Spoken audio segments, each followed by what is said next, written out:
Bonjour les enfants, bienvenue à vous tous. Nous continuons donc notre série d'exercices maintenant sur les quadrilatères. En voici un, c'est le 33. Donc chaque cas trace une figure à main levée, puis réalise la figure en vraie grandeur. Alors tout d'abord, vous avez vu, on demande de construire un rectangle loup, L-O-U-P. Enfin, on dit loup comme ça souvent pour aller plus vite. En réalité, il faudrait toujours dire L-O-U-P. Il ne faut pas lire le mot tel qu'ils ont voulu l'écrire. Donc le rectangle L-O-U-P. Alors, facile à faire à main levée. À main levée, je trace tout simplement un rectangle L, O, U, P. D'accord? Et après, sur cette figure-là, eh bien, je rajoute les longueurs que je connais. J'ai quoi? On me dit que LO vaut 8 cm, donc je mets 8 ici. On me dit que LP vaut 6 cm, donc je mets 6 ici. Et vous voyez, sur ma figure à moi, le côté 8 cm, il est plus petit que le côté 6 cm. Eh bien, je m'en fiche. C'est une figure faite à main levée. Je me fiche bien pas mal des grandeurs. D'accord? Elle me sert à quoi cette figure? Elle me sert à voir la chose suivante. Eh bien, puisque je connais cette longueur-là et celle-ci, donc ce sont les longueurs que je vais pouvoir construire en premier, évidemment. Donc, je vais pouvoir facilement construire ici ce petit angle droit en traçant des droites perpendiculaires, tout simplement. D'accord? Et ensuite, assez facilement, je pourrais placer mes autres points, en particulier le point U, qui sera le seul point un petit peu délicat à placer. D'accord? On va y aller. On va donc aller maintenant, enfin, on va y aller. Voilà, donc je l'ai fait à main levée. Vous mettez en pause. Vous le faites sur votre cahier, soit à main levée, évidemment, comme ceci. Et après, vous le faites en vraie grandeur.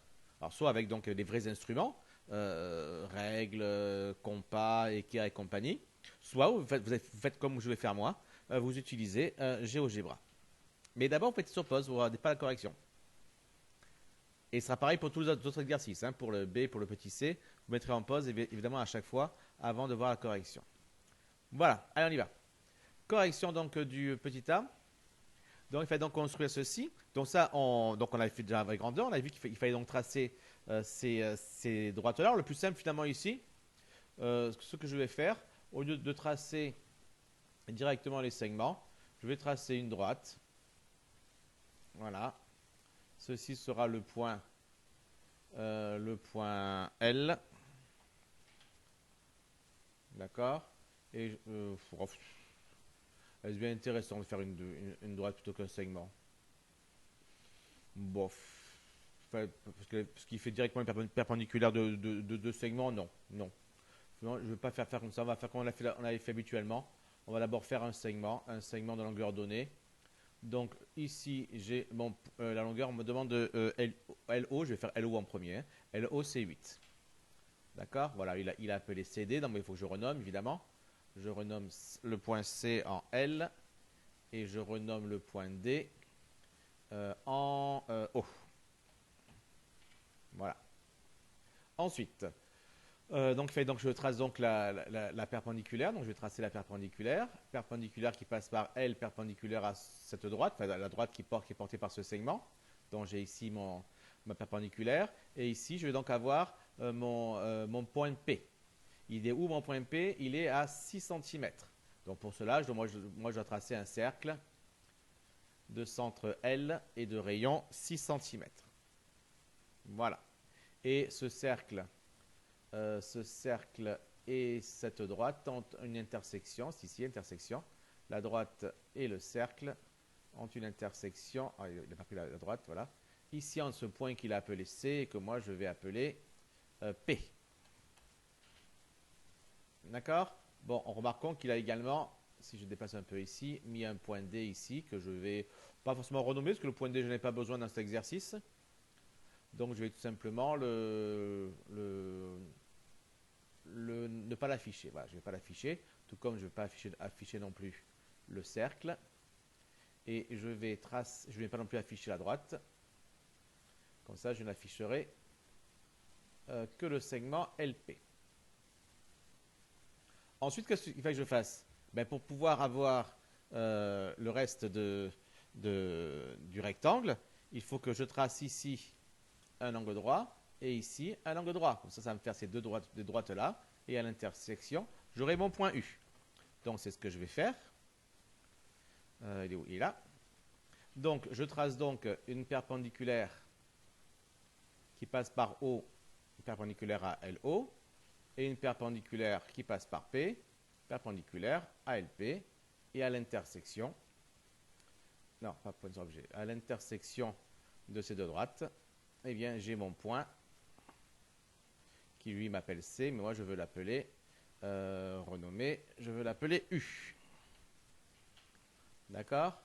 Bien évidemment, ces droites-là, je vais les cacher, parce que moi, elles ne m'intéressent pas, je veux seulement les segments. Donc, je cache ceci et je trace par-dessus un segment, ici et là. Et voilà, j'ai bien mon rectangle LOUP avec 8 ici et 6 là. Parfait. Allez, je le déplace pour laisser la place à l'autre rectangle. C'est GRIS, donc gris, si on le lit vite, avec deux longueurs GR et GI. Alors là, on va retourner donc ici. Là, qu'est-ce qu'on a donc? On demande un rectangle GRIS. Donc là encore, ben, c'est pareil. Hein. Il est là. Je trace directement mon rectangle. GRIS. Voilà. Et qu'est-ce que j'ai comme longueur? J'ai GR qui vaut 9. Et j'ai GI qui vaut 12. Vous voyez? La longueur que je connais, ce n'est pas, justement, ce n'est pas la longueur du rectangle. C'est la longueur de la diagonale.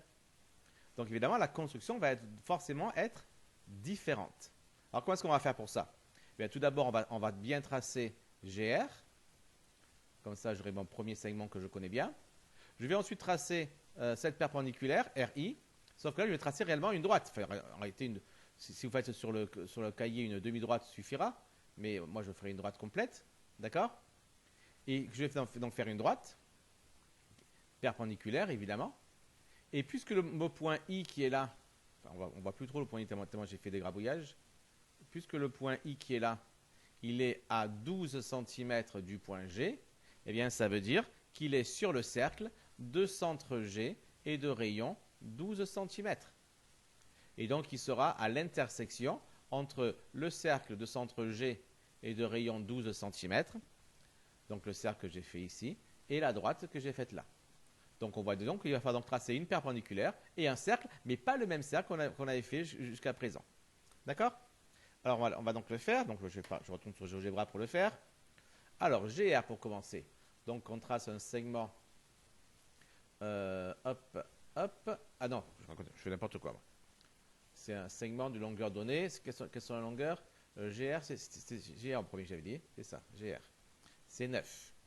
Donc, je construis un segment de longueur donnée. Hop, et c'est longueur 9. Voilà, il me l'appelle CE. Moi, je vais l'appeler renommer G pour celui-ci et R pour celui-ci. Renommer. Voilà. Voilà. Ensuite, qu'est-ce qu'il me faut? Donc la perpendiculaire maintenant. Donc la perpendiculaire passant par R, perpendiculaire donc à GR. Donc ça veut dire que le point I, il est quelque part là-dessus. Sur cette droite-là. D'accord? Puis je trace donc le cercle de centre G et de rayon 12, puisque je sais que mon GI vaut 12. Et donc mon point I est donc à l'intersection de la droite et du cercle, c'est-à-dire ici, là où il y a la petite marque de la souris. D'accord? En réalité, si je marque l'intersection entre la droite et le cercle, bien, j'ai encore ce point ici, mais j'ai également aussi le point ici, un point plus haut. Un point qui, bon, il a appelé E, mais c'est pas grave, je me débrouillerai pour quand j'aurai besoin de E. Je vais juste me contenter, ce point E, de ne pas l'afficher. Et voilà. Et donc, tout comme d'ailleurs ce cercle que je ne veux pas afficher, et à la limite, même tout comme cette droite que je ne veux plus afficher. Moi, tout ce qui m'intéresse en réalité, c'est d'avoir mon point C, qui en réalité doit s'appeler maintenant le point, quand je le renomme, c'est le point I. D'accord? J'avais appelé I ce point-là. Et je peux maintenant facilement tracer mon segment COC là, hop, segment entre le point R et le point I. D'accord? Donc là, j'ai bien GR qui vaut 9 et j'ai bien GI qui vaut 12. Une fois que j'ai mes 3 points, ben, comme d'habitude, hein, je trace tout simplement des perpendiculaires. Perpendiculaire passant par I, perpendiculaire à GI. Ah, raté. Pourquoi? Parce que je ne suis pas en perpendiculaire. Si, je suis, je crois. Perpendiculaire passant par I, perpendiculaire à ici, c'est bon. Et perpendiculaire passant par G, perpendiculaire à GR, voilà. Et à l'intersection, donc intersection de ces deux droites, j'ai mon point qui va encore m'appeler C, évidemment. Et moi, je le renomme en S, parce que c'est GRIS que je voulais. Je le renomme en S. Là encore, les droites là, je vais les cacher, comme ça. Hop là, caché. Comme ça me permettra de n'avoir à tracer que les segments, car c'est ce qui m'intéresse en réalité. Et voilà, j'ai donc bien mon deuxième rectangle, GRIS, avec GR qui vaut bien 9 et GI qui vaut bien 12. D'accord? Donc déplacer, et je déplace le point G pour, voilà, hop, du coup, même un sur l'autre, ça laissera la place pour le reste du travail. Après, construire un carré bleu de côté, enfin bleu BLEU, toujours le même problème, hein, de côté 4 cm. Alors je reviens ici. Là, on demande un carré. Donc je vais dessiner tout simplement à main levée un carré, simplement. Hop, hop, hop, hop. B, L, E, U. Et là, c'est de côté 4 cm. Puisque j'ai 4 cm ici et que c'est un carré, c'est que j'ai aussi 4 cm ici, 4 cm là, 4 cm là, mais également les angles droits, j'ai tout ce que je veux en fait. D'accord? Alors la technique la plus simple pour faire un carré quand on connaît son côté, et il y a plusieurs techniques, hein, mais la plus simple, je dirais, c'est de faire la même chose que ce qu'on a fait pour le rectangle, mais seulement avec la longueur et la largeur qui ont la même valeur, ici 4 et 4. Donc je vais tout simplement tracer le côté BL, d'accord? Puis après, le côté LE, par exemple, qui sera aussi à 4 cm. Et après, par les perpendiculaires, eh bien, je ferai les intersections. D'accord? Alors, je retourne. Hop, là, tout s'écroule. Je retourne donc sur GeoGebra. Et là, je vais donc tracer BLEU. Je commence par un segment de longueur donnée, segment BL pour commencer. Et il a pour longueur combien? 4 cm. Voilà, hop là. Alors moi, je ne veux pas que ça s'appelle C, je veux que ça s'appelle B. Voilà. Et lui, je veux qu'il s'appelle L. Voilà. D'accord? Ensuite, ben, comme pour le rectangle, je vais donc tracer la perpendiculaire. Perpendiculaire passant par L, perpendiculaire à BL, ici.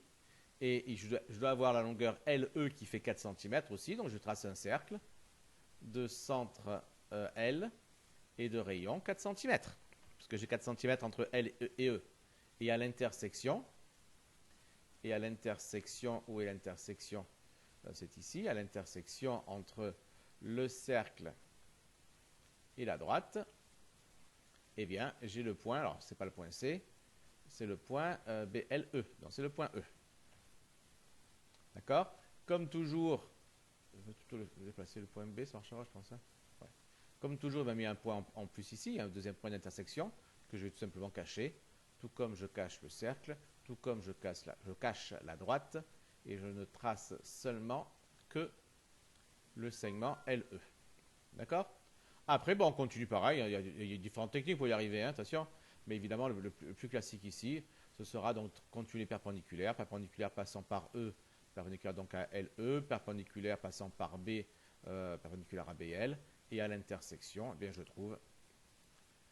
trouve mon point qui, lui, m'appelait C, mais en réalité, moi, je vais l'appeler BLEU, donc je vais l'appeler U, tout simplement. D'accord? Comme toujours, ces droites, j'ai pas envie de les voir. Voilà, je veux seulement voir que je suis bête. Je voulais pas les voir, mais j'ai tracé à nouveau des droites. C'est des segments que je veux tracer maintenant. Segment ici et segment là. Et voilà, j'ai mon carré BLEU, j'ai mon rectangle GRIS et mon rectangle également LOUP. Alors là, il a mis U1 parce que ici j'ai utilisé à nouveau la lettre U. Donc ça, il n'a pas accepté, donc il a appelé U1 ce point-là pour changer.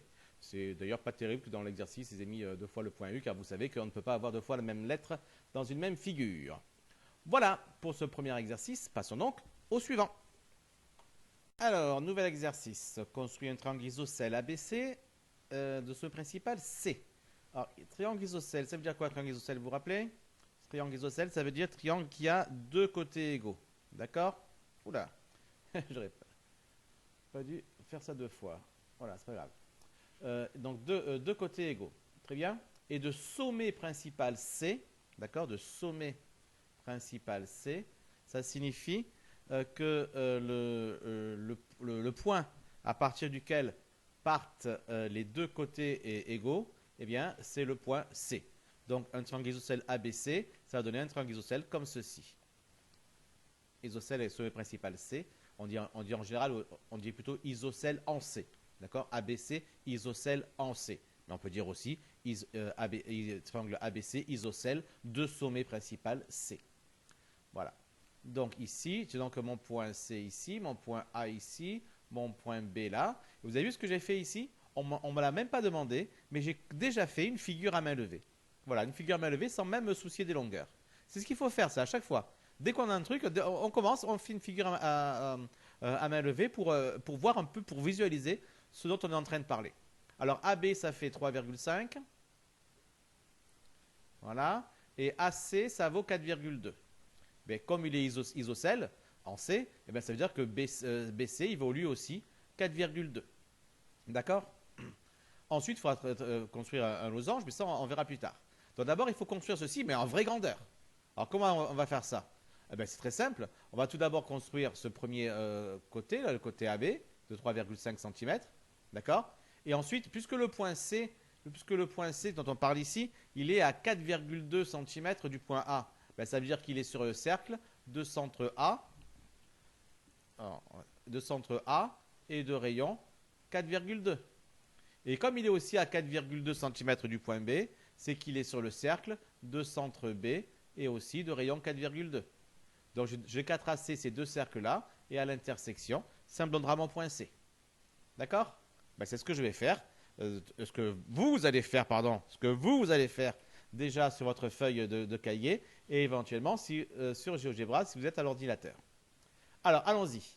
Donc, il fait donc d'abord tracer donc, un segment de longueur donnée, ce sera le segment AB à 3,5 cm. 3,5 cm et là, il appelle directement AB. Parfait. Ensuite, il fait donc tracer un cercle de centre A et de rayon 4,2. Voici mon cercle. Puis après, encore un cercle de centre B et de rayon encore 4,2. D'accord? Alors j'ai mis un point pour la virgule, hein, parce que je sais pas, du coup, c'est trop tard pour essayer. Non, on peut faire un retour en arrière pour essayer. Est-ce que si on met virgule, GeoGebra l'accepte? Je ne sais pas, on va tester. Un cercle de centre B et de rayon 4, et là je mets une virgule, une vraie virgule, 2. Je mets OK. Il l'accepte tout aussi bien, parfait. On peut mettre une virgule ou un point, les deux fonctionnent. Très bien. Et ensuite, tout simplement, mon point C était donc ici, à l'intersection des deux cercles. Donc je trace tout simplement l'intersection, c'est ici, l'intersection des deux cercles. Ça me donne ici le point C. Je n'ai plus qu'à relier ici le point A au point C, le point C au point D avec des segments pour obtenir mon triangle isocèle. D'accord? Après, on peut effacer plein de choses, mais ça, je reviendrai plus tard. Après, on me demande de compléter la figure pour ajouter un point D, de sorte que ACBD soit un losange. Il faut que ACBD,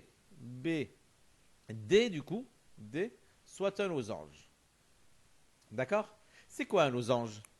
Un losange, c'est un corrélateur qui a 4 côtés égaux.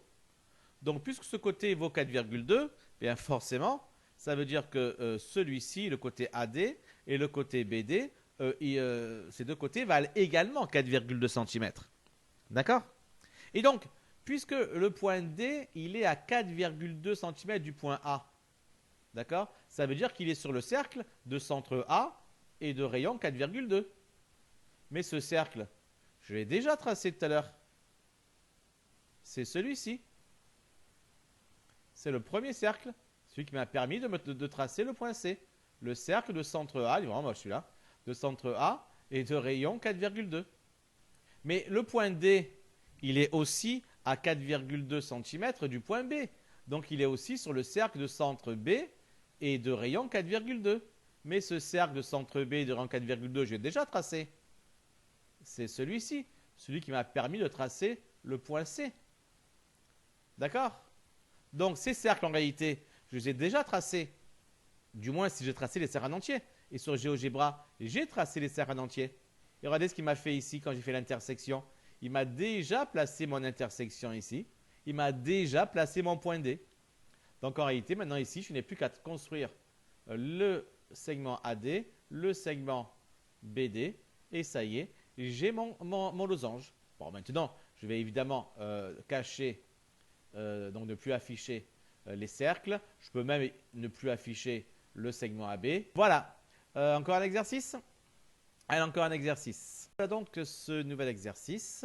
Donc c'est comme le 33. Le 33, c'est le premier qu'on a fait aujourd'hui. C'est-à-dire il fallait donc construire à main levée tout d'abord les figures qu'on demandait et après de les construire en vraie grandeur. Donc c'est pareil, soit avec les instruments, équerre, compas et compagnie, soit directement sur GeoGebra.